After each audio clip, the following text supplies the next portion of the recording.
ডিম দিয়েও যে এত সুন্দর মিষ্টি করা যায় তা হয়তো কেউ ভাবতেই পারবে না। আপনি এটাকে মিষ্টি বলুন, লাড্ডু বলুন আর ডেজার্ট আইটেম হিসেবেই বলুন। এটা কিন্তু সবগুলো নামেই চালানো যাবে। তো ডিম দিয়ে, দুধ দিয়ে, চিনি দিয়ে আর একটুখানি সুজি দিয়ে যে এত সুন্দর একটা রেসিপি করা যায় তা হয়তো কল্পনার বাইরে। তাহলে চলুন রেসিপিটা দেখি কিভাবে করতে হয়। হ্যালো এভরিওয়ান, আমি তাসনিম আক্তার তাহমিনা, তাহাইস ফ্রম তাহমিনা ইটস তাহাস অ্যাক্টিভিটি। আর এর জন্য প্রথমেই অবশ্যই লাগবে ডিম। এখানে আমি 4টা ডিম নিচ্ছি। আপনারা আপনাদের পরিমাণ মতো বাড়িয়ে কমিয়ে নেবেন। আপনারা 6টা দিয়েও করতে পারেন, 2টো দিয়েও করতে পারেন, কিন্তু মেজারমেন্ট আমার অর্ধেক করে নেবেন যদি 2টা নেন। আর যদি 6টা বা 8টা নেন তাহলে একটু বাড়িয়ে নেবেন অথবা ডাবল করে নেবেন। তো যাই হোক, এখানে আমি 4টা ডিম নিয়ে নিয়েছি এবং এখন এগুলোকে আমি ফেটিয়ে নেব।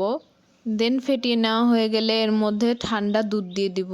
এখন এখানে আপনারা ঠান্ডার দুধও দিতে পারেন, রুম টেম্পারেচারের দুধও দিতে পারেন, আপনারা এটা জাল করা দুধও দিতে পারেন অথবা কাঁচা দুধও দিতে পারেন। কিন্তু মোটেই জাল করে নেওয়া দুধটাকে গরম গরম এর মধ্যে দিতে যাবেন না, না হলে ডিমগুলো কিন্তু সিদ্ধ হয়ে যাবে।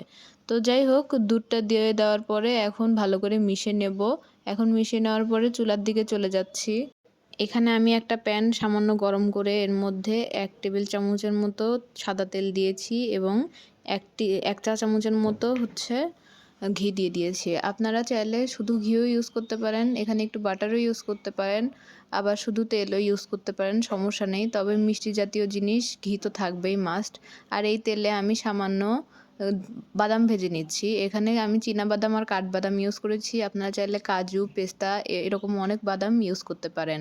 আমার এখানে কিন্তু চীনাবাদামটা কাঁচা ছিল, এজন্য একটু বেশিক্ষণ ধরে ভেজেছি যাতে করে আমার বাদামটা একদম ভাজা হয়ে গিয়েছে। আর কাঠবাদাম তো কাঁচা আর ভাজার মধ্যে কোনো ঝামেলা নেই, তাও একটু ভেজে নিয়েছি যাতে ঘিয়ের ফ্লেভার আসে এবং খেতে ভালো লাগে। তো যাই হোক, ওই তেলের মধ্যেই আরেক চা চামচ ঘি দিয়ে আমি 1/4 কাপ পরিমাণে সুজি দিয়ে দিয়েছি। এই সুজিটা দিতে হবে, এটা বাইন্ডিংয়ের জন্য কাজ করবে, না হলে কিন্তু আপনার মিষ্টিটা আপনি গোল করে বা নিজের ইচ্ছা মতো শেপ দিতে পারবেন না। তো সুজিটা দিয়ে ভালো মতো ভেজে নিতে হবে। ভেজে নেওয়ার পরে আপনার যেই মিশ্রণটা আপনি করে রেখেছিলেন ডিম আর দুধের, সেটা ঢেলে দিতে হবে। আর সেই মোমেন্টে কিন্তু চুলার ফ্লেম একদম কম থাকতে হবে, না হলে কিন্তু একদম ডিম পোচের মতো মানে বড় হয়ে যাবে, আপনি নাড়তে পারবেন না। লো ফ্লেমে আস্তে আস্তে কন্টিনিউয়াসলি নাড়তে থাকতে হবে। আস্তে আস্তে দেখতে এটা একদম কাঁচা গোল্লার মতো দেখা যাচ্ছে, মনে হচ্ছে ছানা এখানে ক্রিয়েট হয়ে গেছে এমন ফিল হচ্ছে। যাই হোক, সুজি দিয়েছেন কিন্তু বাইন্ডিংয়ের জন্য সেটা দিতেই হবে। আবার ভেবেন না যে এটা তো খেতে সুজির মতো লাগবে, সুজি যেমন দুধ দিয়ে রান্না করলে যেমন টেস্ট হয় ওরকমই না, সুজির মতো লাগবে না। আপনার যদি নিজে বানানোর পরে ফিল হয় যে এটা সুজির মতো লাগতেছে, তাহলে যে জানে না রেসিপিটা কি তাকে খাইয়ে জিজ্ঞেস করেন এটা কি সুজির মতো লাগলো, সুজির হালুয়ার মতো, সে অবশ্যই বলবে না।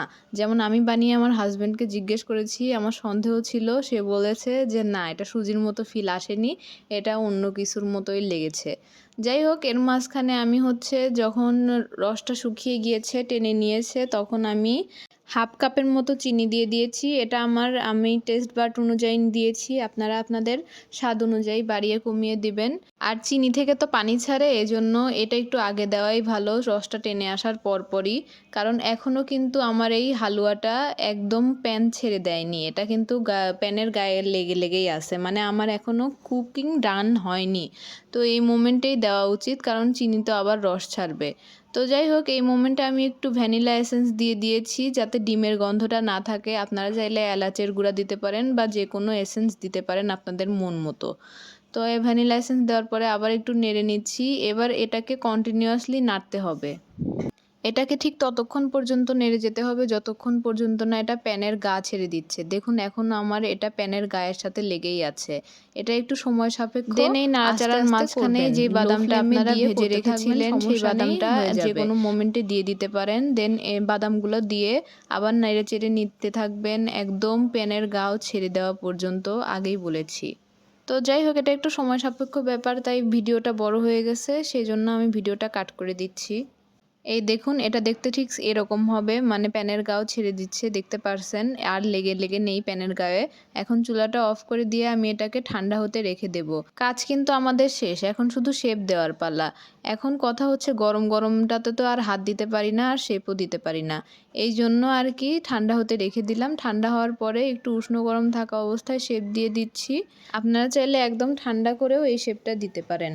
এখানে আমি দেখতেই পাচ্ছেন গোল গোল করে শেপ দিয়ে নিচ্ছি। আপনারা চাইলে কোনো একটা প্লেটে স্প্রেড করে একদম চতুর্ভুজ করে কেটে নিতে পারেন, বা যে কোনো কুকি কাটারের মধ্যে দিয়ে শেপ করে নিতে পারেন, কোনোই সমস্যা নেই।